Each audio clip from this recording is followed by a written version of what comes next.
কি গো, কি বানাচ্ছো? এই যে পিঠাপুলি বানাচ্ছি। পিঠাপুলি দেখে যাও কি কি বানাচ্ছি আজকে।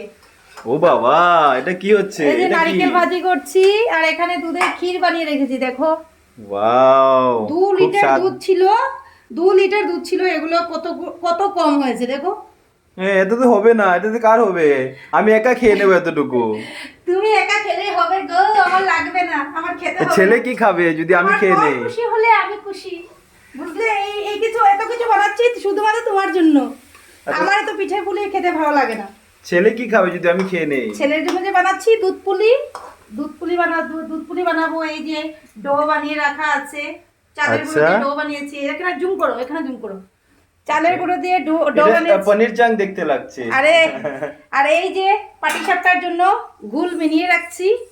এটা কিসের পাটিসাপটা গুড়? হবে। এটা দানা দানা কি? পাটিসাপটা। চালের গুঁড়ি? চালের গুঁড়ি দিয়েছি, সুজি দিয়েছি, ময়দা দিয়েছি। হুম। আর এখানে একদম ক্ষীর বানিয়ে রাখা দেখো, পুরো হলুদ কালার হয়ে দেখি গেছে। মুখে জল আসছে। হ্যাঁ, সবাই আমার ফেসবুকে যারা যারা দেখবে আর ইউটিউবে যারা দেখবে সবাই বলবে আহা বৌদি কি বানাচ্ছে, আমাদের মুখে জল এসে যাচ্ছে।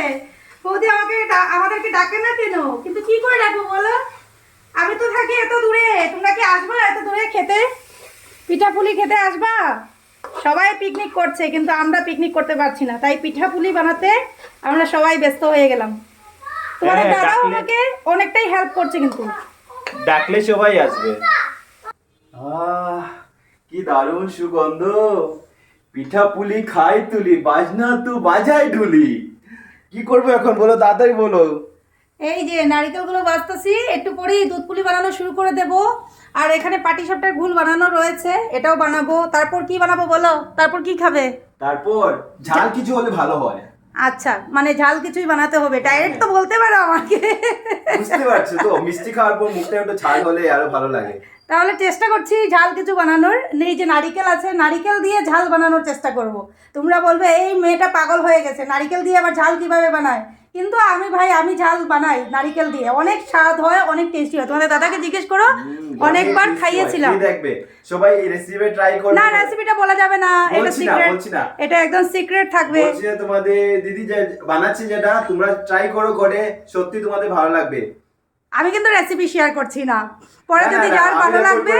আমি রেকর্ড করে পাঠাবো। তো বন্ধুরা, কালকে পিঠা বানাতেছিলাম কিন্তু আমাদের দুজনের অবস্থাটা খুবই খারাপ ছিল। আমরা পিঠা কি বানাবো? আমরা তো এবার ভেবেছিলাম যে এবার আমাদের পিঠা বানানো হবে না। কালকে তোমাদের দাদা কাশছিল, আমি কাশছিলাম, রাতের বেলা একদমই ঘুম হয় নাই। তো কালকে পিঠা পুলি না বানিয়ে আজকে সব বাজার নিয়ে এসেছে তোমার দাদা। আর এই যে আমি এখন বসেছি, সব 2 ঘন্টা ধরে আমি কিন্তু পিঠাই বানাচ্ছি, এখনো পিঠা হয় নাই। মানে রেডি করতে করতে আমার 2 ঘন্টা চলে গেছে। আরো যে কত ঘন্টা লাগবে এগুলো কমপ্লিট করতে করতে। কাটার করে পিঠা বানানো হচ্ছে। আজকে তো পিঠা বানানোর দিন। আমার বাবার বাড়িতে ফোন করছিলাম, ওরা সবাই মিলে পিঠা বানাচ্ছে, গান বাজনা চালাচ্ছে। আমিও গান বাজনা চালাচ্ছিলাম কিন্তু রেকর্ডিং এর জন্য গান বাজনাটা বন্ধ করে দিয়েছি। তো আমরা অনেকটা মজা করে পিঠা বানাচ্ছি। তোমরা চলে আসো, পিঠা বানাবো আর তোমাদেরকে খাওয়াবো। চলে আসো, লেট করবা না।